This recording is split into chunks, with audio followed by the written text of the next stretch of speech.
Сейчас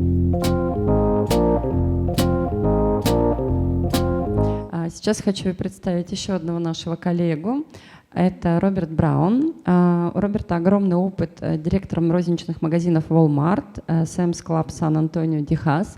И здесь, да, я помню. И здесь самое интересное, это как сеть может вообще создавать рынок, как выбирает уникальные товары. Роберт, вам слово. Thank you. First, I want to say that I'm definitely honored to be up here with these gentlemen and be able to speak with you guys today. I'm starting off with this idea of thinking outside the box or taking pictures of the box from different angles. I've worked with some chains in the US that actually have some of the strongest private labels. Some of the private labels are actually rated higher than the national brands. So private branding is extremely important, but in general, the private branding is still looking at the same items, just doing it your own way, your own recipes, your own sourcing of products. But eventually, you're going to be making all the products, and at that point, you still need something to set yourself apart from the competition. So in order to get truly unique products, you kind of have to completely open up the supply chain.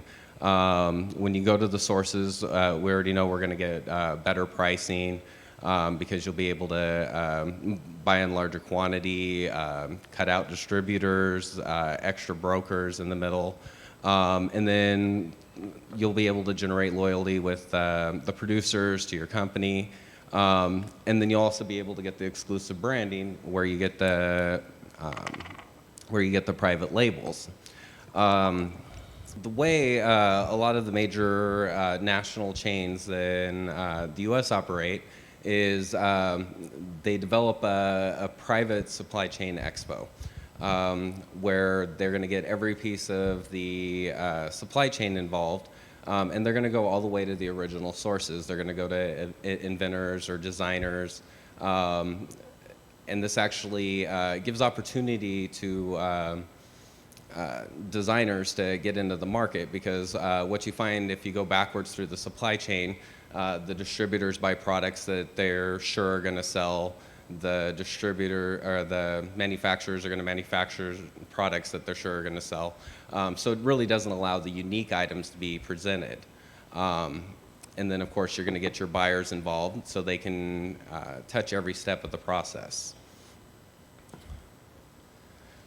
When you start out, you're going to be able to get exclusive rights, which is exactly what goes along with the private branding. You'll be able to get new items that are only available from your store that'll set you apart from the rest of the marketplace. You'll have some of the, by getting the manufacturing rights and the branding potential, you might be able to pick your packaging, so it fits better in the theme of your store. And then also you can get distribution rights, where even if it's going to be distributed in other markets, it won't be distributed in your market if you're a regional or even a local brand. So, and then for the regional retailers, if you don't have a national retailer, it might be hard for you to get the pull to bring in all the producers and the distributors, and then of course to source new inventors. So you can actually partner up with other regional players, just make sure that they're not competing in your market, and national chains from other countries. But you still want to make sure that as you're getting partnerships to give you more buying power, that you also make sure that you protect your territory. You don't want to give people a toehold on what you're doing. So when you start off with the inventor focus, you start off with the ability to set the terms. If you see a product that you think is going to be great on the market, you'll be able to dictate how it's produced, how it's going to look, how it's going to be packaged. And you're going to set the terms on what's being allowed to be shown, whether It's just a design, whether you're going to look at items that are patented already, so you can make sure that you don't have any patent infringement complications. You can even decide that you're only going to accept items that have a full production model, so you actually have a full expectation of what it's going to cost to mass produce. But you're going to have the entire supply chain in one place, so you'll be able, as you look at the new items, you'll be able to develop an idea exactly what each step of the process is going to cost the company, so you can make sure you maintain cost controls. So on day 2, there'd be more of a manufacturer focus. The reason you do the manufacturer focus on day 2 is this allows the inventors who are just displaying what they had. On day 2, they're going to be able to talk to the manufacturers that are going to be talking about the processes to get into manufacturing. Your buyers will have already talked with inventors and designers, and they'll be able to get the products ready for distribution. The distributors will get new products. Again, you're going to have first choice at them before they even hit the market. And day 3 is going to be the distributors. With the distributors, they're going to be able to share the steps for distribution. It'll give the manufacturers opportunity to pitch products that haven't already been picked up or that they don't necessarily think are going to hit the market. And it also allows bulk orders, which the larger the orders are, the better your cost controls are going to be, the better your margins are going to be for the company. And then all the way through, you're going to be able to control the image that your brand's going to be producing by controlling the item from day 1 of production. In making it happen, you're going to be, your research and development is going to go to a next level because you're going to get new inventors, new creators, new producers involved in the market. Right now in the US, 4 of the top 10 retailers, including the largest retailer in the world, are currently doing some version of this event where they're bringing in everybody from the design and concept phase all the way through distribution all at one time. And it becomes really easy to promote your event if you just go looking for what each step is looking for. Probably the hardest part is actually finding the inventors, the designers, the creators, which you actually have to think backwards and just look at where they're going to be looking as they're looking for how they're going to get their product to the market. And that's where you advertise. So you'll actually be able to connect directly to the creative minds and get them involved and make sure you bring new products and new producers into the market instead of just recreating the same products. У меня есть вопрос. Если мы говорим о том, что ритейл становится вот таким коллаборационным, в общем, объединяющим центром, который, по сути, является такой мини-отраслью в миниатюре, то сколько денег, как вы считаете, розничная сеть должна тратить на развитие вот такого R&D фокуса внутри себя? То есть мы уже знаем, там, сколько все тратят на маркетинг, мы знаем, сколько у нас там затраты на персонал, мы знаем, сколько затраты на содержание торговых площадей. Сколько в 2016-в 2025 году, как у Леруа, нужно выделить деньги на развитие вот такого R&D фокуса внутри компании, который включает в себя и поиск новых производителей, и поиск новых технологий, разработку пэкэджа продуктов и все это. Как вы считаете, сколько вот розничная сеть должна на это тратить? So determining how much money that you're going to allocate is it kind of depends on how aggressive you want to be about bringing new product into the market.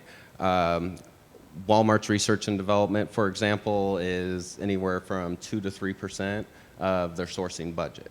Mm-hmm. And that's for research and development and acquisitions of new products. And that's just an example. Of course, when you're dealing with Walmart and you've got $500 billion in sales, mm-hmm. you're allowed a little bit of flexibility that maybe smaller retailers aren't going to have. And that's actually why I suggested that the regional retailers working together that operate in different regions to be able to put on an event and draw a big enough crowd that you're going to truly see a variety of different items. But like with your change, you guys are investing a significant amount of money into your private brands. So you're going to want to invest at least 2-3% of that budget into acquiring new products that aren't on the market. And the other side impact that happens when you're doing this, not only do you get the new items, you also find producers that have similar items to what's on the market that maybe somebody else has exclusively, but you're able to acquire that's more efficient or higher quality, but's not in the market with other retailers. Окей. То, что я еще увидела здесь, все розничные сети говорят о том, что у них есть неликвиды. Завели товар от производителя, не угадали с потребительскими характеристиками, потом их все распродают. В общем, такая беда у нас есть у всех. И я сейчас вижу, что, возможно, если мы начнем анализировать потребительские характеристики, искать какие-то новые товары, то вероятность вот этой ошибки, поскольку мы уже будем производить именно тот товар, который востребован, она гораздо меньше. Замечали ли вы, что вот этот вот процент ошибки вот в собственных брендах, в собственных торговых марках гораздо меньше, чем если мы будем просто со стороны от поставщика брать товар, который еще непонятно, как себя поведет в сети? Будут ли собственные торговые марки гарантированно популярными и безопасными как новинки в розничных сетях по сравнению с теми торговыми марками, которые поставщики просто тоннами несут к нашим дверям? Yeah, but generally speaking, when companies have their own private label, if they're continuing to go forward with a private label, it means that they're already having success. So if they're having success, then they've already got an established reputation for having quality products. So when they're bringing a new product to the market, they're already coming in with the confidence that they're buying from a brand that they already know. The difference is you're now the brand.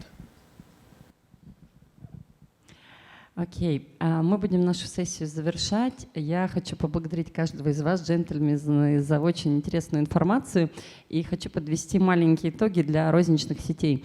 Обратите внимание, что управление категориями и общение с поставщиками уже не является core competence для российских сетей, которые хотят в долгосрочной перспективе быть прибыльными, развивающимися и стабильными на этих рынках.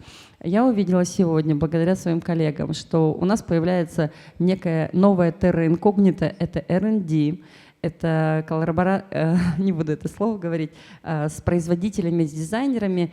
И новые компетенции, которые сеть будет развивать в ближайшее время, это разработка продуктов через исследование своих клиентов, это в том числе контрактное производство. И еще очень интересная тема – это в том числе мотивация клиентов на покупку именно этих брендов, как за счет мерчендайзинга, упаковки и потребительских характеристик, так и за счет тех субсидий и дотаций, которые можно получить на уровне местной администрации. Плюс бонусные программы, несомненно, да, мы можем влиять на спрос через бонусные программы. Ну и я вижу, что, конечно, за этим будущим, за этим повышением маржинальности, удовлетворенности, уникальности, ну и, наверное, все-таки управление капиталом становится более предсказуемым. Мы вкладываем деньги в те товары, которые заведомо являются хитами, трендами, при этом это наши товары, мы больше на них зарабатываем. И, может быть, это вызов для российского ритейла. Мы можем объединяться, но, тем не менее, тот опыт, который уже есть на Западе, показывает, что, наверное, this is our way, да, это наш путь. Я благодарю вас огромное, благодарю вас. Надеюсь, что вам эта сессия была полезной, интересной. Если хотите, подходите, коллеги, думаю, будут рады с вами пообщаться. Спасибо вам огромное.